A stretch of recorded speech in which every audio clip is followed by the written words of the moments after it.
Quand le gouvernement russe était en panique totale, un célèbre journaliste russe a créé un gros problème lors d'une émission en direct. La raison est que lors de son voyage d'affaires en France, il a révélé la véritable comparaison entre la France et la Russie directement à l'antenne. Après la diffusion du programme, les internautes russes étaient furieux. La vidéo est rapidement devenue virale dans tous les médias et sur les plateformes sociales. Même le gouvernement russe n'a pas pu cacher sa panique et a été contraint d'intervenir d'urgence pour régler la situation. Qu'a donc vu ce journaliste en France? Qu'a-t-il dit qui a tant stupéfié tout le monde? Je m'appelle Mikhail. Je suis un journaliste expérimenté d'une chaîne économique mondiale russe, né et grandi à Moscou. Je travaille dans les nouvelles économiques depuis 12 ans. Beaucoup font confiance à mes analyses économiques. En particulier, je suis connu pour mes critiques acerbes à l'égard de la situation économique des pays concurrents. Comparé à la Russie, les économies de ces pays ne méritent pas d'être mentionnées. Elles appartiennent au passé. Mes paroles en direct la semaine dernière ont suscité un grand enthousiasme chez les téléspectateurs. Nos réseaux sociaux étaient remplis de publications affirmant que les Français détestent les Russes. Mes collègues considéraient aussi la France comme un endroit obsolète. « Mikhail, quel sera notre prochain sujet ?» m'a demandé le producteur. Soudain, une pensée m'a traversé l'esprit. J'ai beaucoup parlé de la France, mais je n'y suis jamais allé. Toutes les informations provenaient d'autres médias ou de rumeurs. Je voulais faire un reportage spécial sur la France, y aller et mener des interviews moi-même. Le producteur a écarquillé les yeux. Est-ce le bon moment pour un reportage spécial sur la France? Je veux voir de mes propres yeux à quel point l'économie française est en retard sur la nôtre. Mais au fond de moi, j'avais une autre pensée. Comment est la France en réalité? Cette curiosité est née en moi. Le lendemain, dans la salle de montage, Sergei, mon jeune collègue, s'est approché de moi. « Mikhail, un voyage en France, ça va aller? J'ai entendu dire que ces derniers temps, les Français n'aiment pas beaucoup les Russes. Ne t'inquiète pas, je suis journaliste. Voir de mes propres yeux et juger par moi-même, c'est mon travail. » Et ainsi, un programme de voyage d'affaires de 10 jours en France a été approuvé. La destination était Paris. Je prévoyais de pénétrer au cœur du pays qui était autrefois appelé l'une des puissances culturelles et économiques. La veille du départ, j'ai publié un message sur les réseaux sociaux russes disant que j'allais voir le vrai visage de la France, et j'ai demandé de suivre les nouvelles. De nombreux fans ont laissé des commentaires encourageants. En même temps, il y avait aussi des avis tels que « Aide-nous à dénoncer le retard de la France ». Pendant que je réservais les billets, l'hôtel et planifiais les interviews, une question restait au fond de moi. Ce que j'avais dit jusqu'à présent était-il vrai? Mais j'ai rapidement chassé cette pensée. L'économie russe avait largement dépassé celle de la France. C'est un fait que tout le monde connaît. En faisant ma valise, je pensais que ce voyage d'affaires serait une étape importante dans ma carrière. Je serais le premier journaliste russe à révéler la vérité sur ce pays. J'ai tout préparé et je me suis dirigé vers l'aéroport international de Moscou. À ce moment-là, je ne savais pas encore à quel point ce voyage serait choquant, et je n'aurais jamais imaginé que ce voyage en France deviendrait un tournant dans ma vie. Dès l'instant où l'avion a atterri à l'aéroport Charles de Gaulle, tout s'est avéré bien différent de ce à quoi je m'attendais. Dès que je suis descendu de l'avion et que je suis entré dans le terminal passenger, j'ai été frappé par la propreté et l'efficacité du système. Le système automatique de contrôle des passeports fonctionnait plus rapidement et plus précisément que tout ce que j'avais jamais vu en Russie. C'est la France? Cela semble plus moderne que la Russie. Je suis sorti de l'aéroport et j'ai appelé un taxi. Le chauffeur m'a accueilli en anglais. « Bonjour, vous venez de Russie ?» J'ai répondu avec surprise. « Oui, je suis de Moscou. Vous parlez anglais aussi ?» Ces derniers temps, il y a beaucoup d'invités internationaux. Alors j'ai un peu appris. Où voulez-vous aller? J'ai nommé un hôtel au centre de Paris. Pendant que le taxi roulait sur l'autoroute, j'observais attentivement le paysage par la fenêtre. Des routes propres, une circulation ordonnée et, surtout, un ciel impressionnant de clarté. L'air ici est meilleur que je ne le pensais, ai-je dit. Le chauffeur a souri et a répondu. Bien meilleur qu'il y a de nombreuses années. Et comment c'est en Russie? Je me suis figé un instant, pensant au smog de Moscou certains jours. J'avais honte de comparer. Lorsque nous sommes entrés dans le quartier de la Défense à Paris, des gratte-ciels se sont dressés devant moi. Des bâtiments modernes au design exquis, des magasins élégamment décorés et de longues rangées de panneaux publicitaires de marques mondialement connues. L'image d'une France à l'économie en déclin, telle que peinte par les médias russes, n'existait pas. « C'est le quartier des affaires », a dit le chauffeur. « C'est vraiment une ville développée », ai-je loué. Le chauffeur a simplement souri. Après mon enregistrement à l'hôtel et un peu de repos, j'ai décidé de me promener. Les rues étaient propres, les gens habillés à la mode, exactement comme dans les films français que j'avais vus. Je suis entré dans un café voisin. Et quand j'ai appelé le serveur pour commander, il m'a accueilli en anglais. « Je peux vous aider? » « Je suis de Russie. Je ne parle pas français. » Il a souri et a répondu. « Ce n'est pas grave. Nous avons un menu en anglais. » En recevant le menu en anglais, j'ai été très surpris. Dans notre pays, il est difficile de trouver un tel service pour les étrangers. Pendant que je buvais mon café et ouvrais mon ordinateur portable pour vérifier l'emploi du temps de demain, j'avais rendez-vous au siège de Dassault Systèmes, je prévoyais de les comparer à un concurrent en Russie. Mon regard est tombé sur un groupe de jeunes à la table voisine qui étudiaient avec passion. Ils utilisaient à la fois des ordinateurs portables, des tablettes et des smartphones, travaillant très efficacement. Une telle image pouvait être vue à Moscou, mais ici, il semblait que tout le monde était ainsi. La France est plus développée que je ne le pensais, ai-je murmuré involontairement. En sortant du café, sur le chemin de l'hôtel, j'ai écrit à Sergueï. Ce n'est que le premier jour. Et déjà tant de surprises. La France n'est pas comme nous le pensions. Sergueï a rapidement répondu. On t'a lavé le cerveau? Ha ha ha. J'ai ricané et répondu. Non, je dis juste la vérité. Demain, je raconterai ce qui se passera encore. De retour dans ma chambre d'hôtel, je regardais le paysage nocturne de Paris par la fenêtre et je réfléchissais. Ce n'est que le début. Il ne faut pas se laisser tromper par les apparences. Pour voir la vraie France, il faut regarder plus profondément. Mais au fond de moi, certains de mes préjugés commençaient déjà à se fissurer. Je me suis réveillé tôt et je suis allé au café près de l'hôtel pour me préparer à l'interview avant la visite chez Dassault Systèmes. Le café était propre, avec un intérieur moderne. Je me suis assis, j'ai ouvert mon ordinateur portable et j'ai dit « Un café allongé ». Puisque j'étais en France, je voulais essayer de parler un mot de français. Le serveur, avec un sourire radieux, a hoché la tête et a apporté le café à ma table en disant en anglais « Voici votre café ». Même si son accent était un peu perceptible, son effort m'a impressionné. « Merci », ai-je répondu en français. Il a souri joyeusement. Pendant que je cherchais des informations sur Dassault sur mon ordinateur portable, un Français à la table voisine s'est soudainement adressé à moi. « Vous êtes de Russie ?» a-t-il demandé en anglais. « Oui, de Moscou. Comment l'avez-vous su? » « J'ai entendu votre accent quand vous parliez anglais. J'ai travaillé 3 ans à Saint-Pétersbourg. » De la conversation avec lui, j'ai beaucoup appris sur l'environnement des affaires en France et en Russie.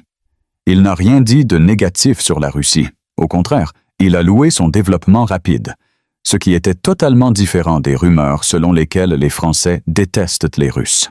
Ayant terminé la conversation, alors que j'allais payer, j'ai découvert que mon portefeuille avait disparu. J'ai fouillé toutes les poches de mon pantalon et mon sac, mais je ne l'ai pas trouvé. Je me suis couvert de sueur. Tous les documents importants, l'argent liquide et ma carte d'identité étaient là. J'ai appelé Sergueï à la hâte. J'ai perdu mon portefeuille. Je vais probablement devoir retourner dans tous les endroits où j'étais hier pour chercher. Mikhail, maintenant c'est introuvable. J'ai entendu dire qu'en France aussi il y a beaucoup de pickpockets. Les mots de Sergueï m'ont encore plus contrarié. Alors que j'allais abandonner et rentrer, le serveur du café m'a interpellé. « Monsieur, vous avez oublié votre portefeuille. » Je me suis retourné. C'était le même serveur qui courait vers moi avec mon portefeuille. Incroyable. J'ai ouvert le portefeuille, les documents et l'argent étaient à leur place. « Merci beaucoup. Où l'avez-vous trouvé? » Il était sur le lavabo dans les toilettes. Heureusement, j'ai mémorisé votre visage et je vous ai trouvé. Son sourire m'a fait ressentir une gentillesse sincère. Je voulais lui donner un pourboire en signe de gratitude, mais il a secoué la tête. Tout va bien, c'est mon travail. À ce moment-là, je ne pouvais pas m'empêcher de me demander si une telle chose aurait pu arriver en Russie. Honnêtement, si j'avais perdu mon portefeuille à Moscou, quelles auraient été les chances de le retrouver? Disons-le franchement, très faibles. Dans le taxi, en direction du siège de Dassault Systèmes, j'ai rappelé Sergueï. J'ai retrouvé mon portefeuille. Le serveur me l'a rendu. Vraiment, tu as beaucoup de chance. Ce n'est pas de la chance, mais l'honnêteté des gens ici. Maintenant, mes idées sur la France ont beaucoup changé. Sergueï s'est tu un instant, puis a dit « Ne tire pas de conclusions hâtives. Un journaliste doit être objectif. » Bien sûr, mais l'objectivité, c'est de voir la vérité telle qu'elle est. Réfléchis, nos idées sur la France jusqu'à présent étaient-elles objectives? Le taxi s'est arrêté devant le siège de Dassault Systèmes. Je suis resté devant le bâtiment majestueux, pensant en moi-même. Que vais-je découvrir ici? Je suis entré dans le hall à l'heure prévue pour la rencontre avec l'équipe des relations publiques. Le réceptionniste m'a accueilli amicalement. Il a prononcé mon nom avec une prononciation anglaise précise. Bien que ce fût un détail, une telle préparation m'a impressionné. Bienvenue, Mikhail. Avant le début de la visite, nous avons quelques procédures de sécurité. Nous vous demandons votre coopération. J'ai reçu une brochure en anglais et j'ai passé le contrôle de sécurité, après quoi je me suis dirigé vers les zones importantes de l'entreprise. Les technologies et les systèmes que j'ai vus ici étaient bien plus perfectionnés que je ne l'imaginais. Au fond de moi, je commençais à admettre que la Russie aurait encore besoin de beaucoup de temps pour les rattraper. C'est devenu le point de départ à partir duquel mes préjugés ont commencé à s'effondrer. Après la visite de Dassault, je suis allé dans un café sur les rives de la Seine. J'ai ouvert mon ordinateur portable pour résumer l'interview d'aujourd'hui. Le fait d'avoir vu les technologies modernes et le centre de recherche m'a stupéfié. C'était totalement différent de l'image d'une France ayant perdu sa compétitivité, telle que peinte par les médias russes. Comment vais-je écrire cet article? J'étais assis, buvant une boisson près de la fenêtre, et je regardais la Seine. Le coucher de soleil se reflétant sur l'eau était magnifique. J'ai voulu prendre une photo. J'ai mis la main dans ma poche, mais l'appareil photo n'y était pas. Mince, où est l'appareil? Je me suis fouillé. J'ai fouillé mon sac et tout autour, mais je ne l'ai pas trouvé. Soudain, je me suis souvenu du taxi dans lequel j'étais le matin. Il a dû tomber là. Perdre un appareil photo en France, c'est la fin. Si on perd un appareil photo en Russie, dans la plupart des cas, on ne le retrouve pas, surtout s'il est perdu dans un taxi. Néanmoins, je suis quand même allé au commissariat de police avec un petit espoir. Quand je suis entré, un jeune policier m'a accueilli en anglais. « Comment puis-je vous aider? » J'ai perdu mon appareil photo dans un taxi. Je suis russe, je ne sais pas quoi faire. Le policier a souri avec bienveillance. Ne vous inquiétez pas. Laissez-moi essayer de contacter les compagnies de taxi. Pouvez-vous me dire d'où vous veniez, où vous alliez et à quelle heure? Sur la base des informations fournies, le policier a appelé plusieurs dépôts de taxi. Moins de 10 minutes plus tard, il a souri et a hoché la tête. Bonne nouvelle, trouvé. Le chauffeur a gardé votre appareil Il vient ici maintenant. Vraiment? Ici même? Oui, dans environ 30 minutes. Incroyable. Une telle chose était impossible en Russie. Le policier m'a préparé un thé et m'a demandé d'attendre. Exactement 25 minutes plus tard, le chauffeur de taxi est arrivé au commissariat. Il m'a rendu l'appareil et a dit qu'il avait glissé entre les sièges. Heureusement, il l'avait trouvé plus tôt. Je voulais lui donner de l'argent en remerciement, mais le chauffeur a refusé. Tout va bien. J'ai juste fait ce que je devais. Le policier a aussi souri et a dit « En France, c'est normal de rendre ce qu'on a trouvé à la police ou au propriétaire. » Comment est-ce possible? Ai-je murmuré involontairement. En sortant du commissariat, j'ai appelé Sergueï. J'ai encore retrouvé un objet perdu. Cette fois, l'appareil photo. Tu es vraiment chanceux. Ce n'est pas de la chance, mais le système et l'honnêteté des gens ici. Je suis confronté à des choses incroyables. Le lendemain, j'ai visité plusieurs startups. Le représentant d'une entreprise a raconté l'expérience de la conquête du marché mondial en seulement 1 an. Bien que la France soit un grand pays, nous pensons globalement, notre objectif est la scène mondiale. Nous ne rivalisons pas par l'échelle, mais par la technologie et la créativité. J'ai été frappé par son assurance. En Russie, nous pensons souvent uniquement au marché intérieur, mais ces gens ont visé le marché mondial dès le début. Une autre start-up, commencée avec seulement 2 personnes, a maintenant grandi jusqu'à 100 employés. Le représentant a dit « Nous n'avons pas peur de l'échec. Échouer vite, apprendre vite, c'est ce qui est important. » Cette attitude semblait être le secret de la flexibilité et de l'adaptabilité rapide de la France. Bien qu'ils aient traversé des crises économiques, ils revenaient toujours plus forts. Le soir, de retour à l'hôtel, j'ai ouvert mon ordinateur portable pour résumer les interviews et j'ai réalisé que l'orientation de l'article que j'avais préparé était très différente de la réalité à laquelle j'étais confronté. J'étais venu ici pour montrer le déclin économique de la France, mais ce que j'avais vu jusqu'à présent était tout le contraire. J'ai écrit à Sergueï. La France que je vois ne ressemble absolument pas à ce que nous savons. Demain, rendez-vous chez Renault Group. Je ne sais pas quelles autres choses choquantes m'attendent. Sergueï a répondu. Ne t'immerge pas trop dans l'atmosphère de là-bas. Notre chaîne attend un rapport objectif. Ces mots m'ont fait réfléchir.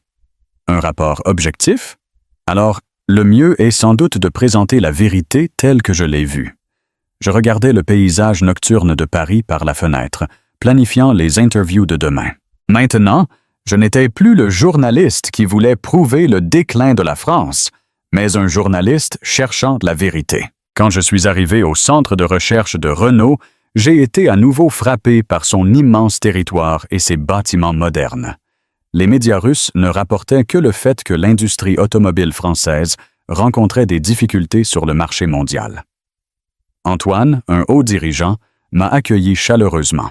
« Bienvenue, Mikhail. Aujourd'hui, je vais personnellement vous montrer le potentiel technologique de Renault. En entrant dans le centre de recherche, j'ai vu de nombreuses recherches de pointe, des technologies d'automatisation à l'intelligence artificielle et la robotique. En particulier, les technologies dans le domaine de l'énergie propre et des batteries étaient de niveau mondial. Actuellement, la Russie peut se développer rapidement sur le marché, mais dans le domaine de l'énergie alternative, nous sommes toujours leaders, a dit Antoine avec assurance.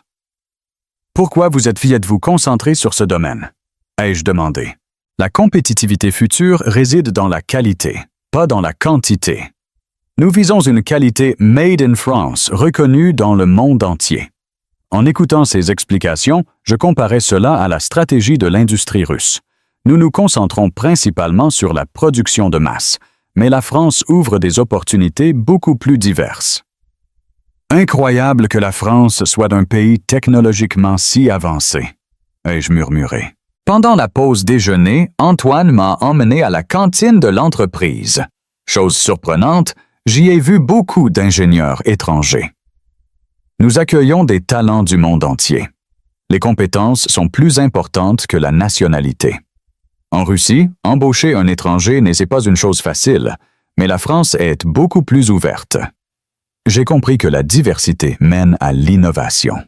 Dans l'après-midi, on m'a montré le centre de design. J'ai été impressionné par l'image des designers échangeant librement des idées et débattant. Il n'y avait pas de hiérarchie. Tout le monde échangeait des opinions sur un pied d'égalité, ce qui différait des entreprises en Russie.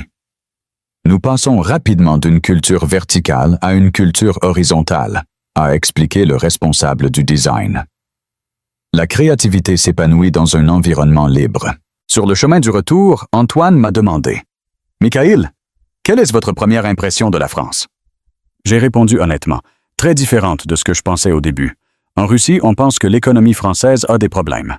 Antoine a souri et a dit « Bien sûr, nous avons aussi des défis et des problèmes, mais transformer la crise en opportunité, c'est dans l'ADN des Français. » Sur le chemin du retour à l'hôtel, j'ai appelé Sergei. Aujourd'hui, il s'est encore passé quelque chose d'étonnant. Les entreprises françaises se préparent à l'avenir grâce à la technologie. Mikhail, on dirait que ce n'est pas le rapport que la chaîne veut. Je me suis tu un instant, puis j'ai répondu « Mon devoir est de rapporter la vérité. Ils disent que l'économie française est en déclin, mais ce que je vois maintenant est totalement différent. Le soir, j'ai visité la chaîne France 2 et j'ai rencontré le producteur de l'émission économique. Il a parlé franchement de la réalité de l'économie française. Nous avons aussi beaucoup de problèmes, le chômage, le coût de la vie, le vieillissement, mais nous ne cachons pas ces problèmes. Nous les portons au débat public. Sa franchise m'a impressionné. En Russie, nous cachons souvent les problèmes économiques au lieu de les reconnaître. La transparence est le point de départ pour résoudre les problèmes, ai-je dit. Le producteur a hoché la tête. C'est exact. Nous acceptons les problèmes et cherchons ensemble des solutions. De retour à l'hôtel et résumant l'interview d'aujourd'hui, j'ai pensé que si je voulais transmettre la vérité, je devais revoir tout ce que j'avais jamais dit sur la France. Ma compréhension changeait chaque jour. Durant le temps restant du voyage, je voulais comprendre la France plus profondément. J'ai visité France 2 comme prévu. Je voulais voir de mes propres yeux comment sont créées les nouvelles sur la France que je voyais en Russie. Dans le hall du centre de télévision, Marie, une productrice, m'a accueilli. « Bienvenue, Mikhail. Aujourd'hui, nous avons préparé pour vous une visite du centre et une interview. » On m'a montré différents départements, de la salle de rédaction au studio et salle de montage. L'atmosphère ouverte de la salle de rédaction m'a particulièrement impressionné. Les journalistes débattaient vivement en préparant les journaux télévisés. Ici, on travaille 24 heures sur 24, ai-je demandé. Oui, l'actualité ne dort jamais. Nous nous efforçons de fournir aux téléspectateurs les informations les plus précises à tout moment. Nous sommes passés dans la salle d'interview et nous nous sommes assis pour parler avec Marie. Elle s'intéressait à mon expérience dans les médias russes. Mikhail, en Russie? Sous quel angle fait-on généralement les nouvelles sur la France? J'ai répondu honnêtement. On montre principalement les faiblesses économiques de la France ou les aspects en retard dans la concurrence avec la Russie. Quand vous écriviez de telles nouvelles, étiez-vous déjà allé en France vous-même? Jamais. En fait, c'est ma première fois. Marie a hoché la tête, sans montrer de jugement. Ah bon? Et alors, ce voyage diffère-t-il de vos attentes? J'ai profondément réfléchi et répondu « Honnêtement, presque tout est différent. La France est beaucoup plus développée que je ne le pensais. Les gens sont très gentils et honnêtes. J'ai une question qui me préoccupe. Y a-t-il un fort sentiment anti-russe en France? » Marie a réfléchi un instant et a répondu. « C'est une image créée par les médias. Les Français ne sont pas vraiment comme ça. Bien sûr, il y a certains conflits dus aux problèmes politiques, mais les gens ordinaires ne sont pas du tout hostiles aux Russes. Au contraire, beaucoup de Français s'intéressent à la culture russe et ont beaucoup d'amis russes. » En entendant sa réponse, j'ai commencé à comprendre combien de préjugés il y avait dans les médias russes. Nous soulignons les conflits et les aspects négatifs pour attirer l'audience. « Rapportons-nous la vérité ?» me suis-je demandé. Ensuite, Marie a organisé pour moi une conversation avec des journalistes internationaux de la chaîne. Ils ont présenté des points de vue équilibrés sur les relations entre la France et la Russie. Parfois, nous faisons aussi des nouvelles sur la Russie de manière biaisée, a admis un journaliste. Mais ces derniers temps, nous essayons de nous comprendre plus profondément. Leur franchise et leur autocritique m'ont impressionné. En tant que journaliste international, j'ai senti que je devais aussi revoir mes points de vue. Le soir, Marie m'a invité à dîner dans un restaurant de cuisine traditionnelle française. J'ai goûté à de nombreux plats variés, comme le bœuf bourguignon, les escargots et les crêpes. Nous avons parlé de la cuisine française. Comment la cuisine française est-elle présentée en Russie? A-t-elle demandé. Elle est connue seulement pour le vin et les grenouilles. Mais aujourd'hui, en goûtant, j'ai compris qu'elle a une saveur beaucoup plus variée et profonde. Avec la cuisine, c'est comme avec tout le reste. L'image des médias et l'expérience réelle peuvent différer, a-t-elle souri. Sur le chemin du retour à l'hôtel, je pensais au fait que jusqu'à présent, je jugeais la France en me basant uniquement sur des informations superficielles, puis je diffusais cela aux téléspectateurs. Je me sentais terriblement coupable. J'ai écrit à Sergueï. Aujourd'hui, j'ai visité une chaîne de télévision française. Ils sont aussi autocritiques sur leur travail. Et nous, qu'en penses-tu? Sergueï a répondu brièvement. Quand tu rentreras, tu raconteras plus en détail. Je regardais le ciel nocturne de Paris par la fenêtre de l'hôtel et je pensais, en tant que journaliste, est-ce que je transmets la vérité ou seulement les histoires que les autres veulent entendre? Ces pensées tournaient dans ma tête. À mesure que le voyage touchait à sa fin, je sentais que je devais rapporter quelque chose de plus qu'un simple reportage. Le dernier jour, j'ai décidé de visiter la Tour Eiffel, le symbole de Paris. Je voulais ressentir la France comme un touriste. Je suis sorti tôt de l'hôtel et j'ai pris le bus pour la Tour Eiffel.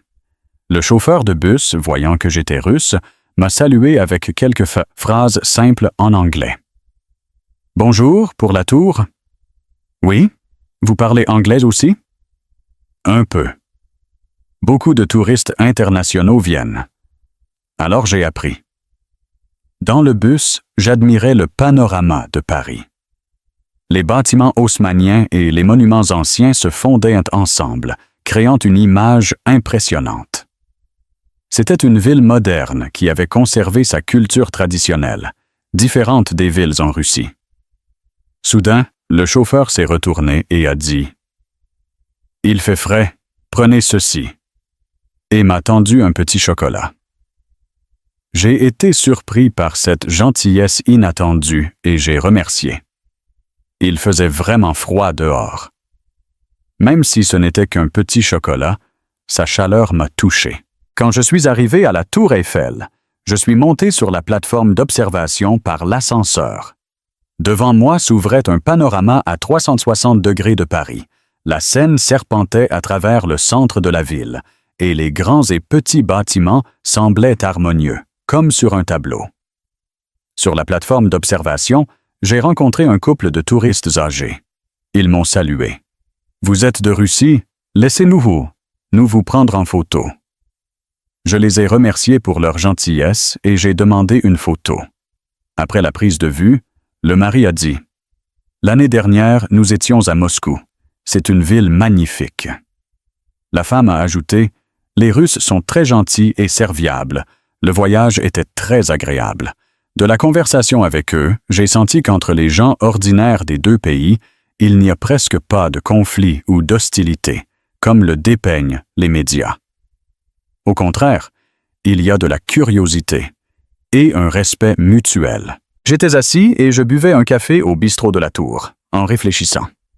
La France n'est pas un pays en déclin, mais un pays chaleureux. Les impressions des derniers jours défilaient dans ma tête. Le serveur qui a trouvé le portefeuille. Le chauffeur de taxi qui a rendu l'appareil photo. Les gens gentils que j'ai interviewés. Et le chauffeur de bus qui m'a donné un chocolat. J'ai regardé le petit emballage du chocolat et j'ai profondément réalisé. La véritable force d'un pays ne réside pas seulement dans la taille de l'économie ou des technologies, mais aussi dans l'âme et la culture de son peuple. La France est forte économiquement, c'est vrai, Mais plus importante est l'honnêteté, la gentillesse et la résilience de son peuple, qui permet de surmonter les crises. En descendant de la Tour Eiffel, je me suis promené dans un marché voisin. Les commerçants étaient aussi très gentils, ils m'ont fait, à moi le Russe, une réduction. Une vendeuse m'a même offert un petit porte-clés quand j'achetais des souvenirs. Revenez en France. En sortant du marché, j'ai appelé Sergueï. Demain, je rentre. Les interviews sont terminées. Dans quel ton écrire l'article? Sergueï a réfléchi un instant et a répondu. Écris la vérité, Mikhaïl. L'image de la France que tu as vue de tes propres yeux. Cela peut différer de ce que veut la chaîne. Mais il faut quand même garder la dignité de journaliste, n'est-ce que pas? Les téléspectateurs russes ont aussi le droit de connaître la vérité sur la France. Le dernier soir, je dînais seul dans un petit bistrot près de l'hôtel. Je mangeais une blanquette, en réfléchissant au voyage. Initialement, j'étais venu pour trouver les points faibles de la France. Mais au lieu de cela, j'ai vécu une expérience qui a détruit mes stéréotypes. Le patron du bistrot s'est approché de moi et a demandé « Vous aimez la cuisine française ?» Très délicieux. En Russie, ce goût me manquera. Il a largement souri et m'a tendu un petit pot de confiture maison. Prenez ceci en cadeau pour votre famille en Russie. À ce moment-là, j'étais sûr que cette chaleur, cette honnêteté et cette ouverture sont la véritable force de la France, capable de surmonter toute crise. De retour à l'hôtel et en faisant ma valise, je pensais « Comment vais-je raconter cette histoire maintenant ?» Quand j'ai atterri à l'aéroport de Moscou, on m'a tout de suite appelé de la chaîne. « Mikhaïl, immédiatement au studio. Ce soir, c'est le direct, tu dois participer. » Tout de suite, je n'ai même pas de scénario. « Ce n'est rien, raconte simplement tes impressions de la France. » Les téléspectateurs attendent. Je suis allé en taxi à la chaîne avec le cœur lourd. L'inquiétude sur la façon de présenter le matériel grandissait. Si je dis la vérité, beaucoup seront mécontents. Si je m'en tiens à l'ancien point de vue, ma conscience ne le permettra pas. Quand je suis arrivé, Sergueï m'attendait dans le hall. « Mikhaïl, enfin le moment est venu pour le reportage spécial sur la France. Tout le monde attend avec impatience. L'audience va sûrement exploser. Sergueï, et qu'est-ce qui se passera si je dis la vérité? » Il s'est tu un instant, puis a répondu prudemment. « C'est à toi de décider. Mais les téléspectateurs veulent entendre parler des points faibles de la France. » Je me suis préparé dans la loge et je suis entré dans le studio. La lumière rouge s'est allumée. Le direct a commencé. « Bonjour, chers téléspectateurs. Aujourd'hui, nous avons un invité spécial, Mikhaïl, notre journaliste, qui vient de rentrer d'un voyage spécial en France. Mikhaïl. Comment vont les choses en France?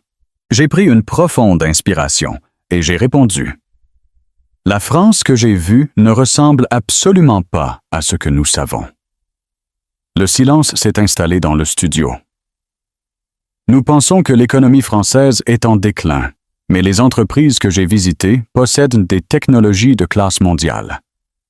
Dassault et Renault sont toujours leaders dans l'innovation et il y a une multitude de start-up visant le marché mondial. Le présentateur avait l'air confus et est intervenu. Mais les statistiques montrent que la croissance économique de la France a ralenti ces dernières années. Chaque pays fait face à des défis économiques. Mais la force de la France, c'est la flexibilité pour transformer la crise en opportunité. Il ne cache pas les problèmes, mais les porte au débat public pour trouver une solution. Le visage du présentateur s'est figé, parce que ce n'était pas ce qu'il attendait. Et qu'en est-il des sentiments anti-russes chez les Français? Les avez-vous fortement ressentis? À cette question, j'ai répondu sans hésitation. Contrairement à ce que nous savons.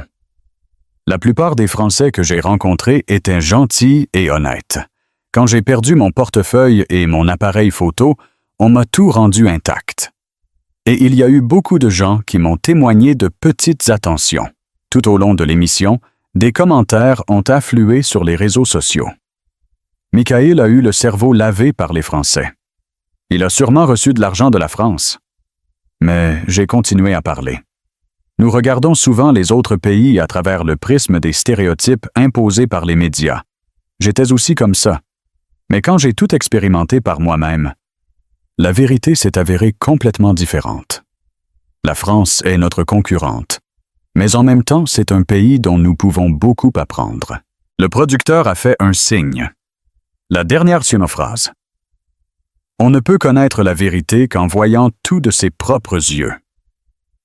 Chers téléspectateurs, quand vous entendez des histoires sur d'autres pays, s'il vous plaît, essayez de les considérer sous différents angles. Le programme s'est terminé. Je suis sorti du studio. Un producteur furieux s'est approché de moi. « Michael, qu'est-ce que tu as fait de bon sang? Ce n'est pas ce que nous voulions. » J'ai répondu calmement. J'ai juste dit la vérité, en tant que journaliste, ce que j'ai vu et vécu. De retour au bureau et en rangeant mes affaires, Sergei s'est approché de moi discrètement. « Tu as été formidable. J'aimerais aussi avoir un tel courage. » J'ai souri et répondu. « Ce n'est pas du courage, mais de la responsabilité. » En tant que journaliste, nous sommes obligés de transmettre la vérité. Cette nuit-là, mes réseaux sociaux étaient pleins de messages critiques et encourageants. Mais mon âme était en paix. Pour la première fois depuis longtemps, j'ai senti que j'avais vraiment accompli mon devoir de journaliste. Sur le chemin du retour, j'ai sorti le chocolat reçu en France et je l'ai mangé. Le goût sucré m'a rappelé la vue de Paris depuis la tour Eiffel. La France n'est pas un pays en déclin, mais un pays chaleureux. Après cette expérience, j'ai décidé de devenir un meilleur journaliste, une meilleure personne. Dorénavant, quel que soit le pays où je vais, qui que je rencontre, je ne jugerai pas hâtivement tant que je n'aurai pas vu et expérimenté tout par moi-même. Après cela, j'ai commencé à faire une série de reportages approfondis sur différents pays et cultures. La première émission sur la France a peut-être suscité des controverses, mais avec le temps, de nombreux téléspectateurs ont commencé à accepter de nouveaux points de vue. Transmettre la vérité, et pas ce que les autres veulent entendre, voilà la véritable mission d'un journaliste. Je l'ai réalisé à nouveau après mon voyage en France. Maintenant, chaque matin, en entrant au bureau, je regarde le porte-clés reçu en France. Ce n'est pas juste un souvenir ordinaire, mais un trésor qui me rappelle toujours la nécessité de dire la vérité.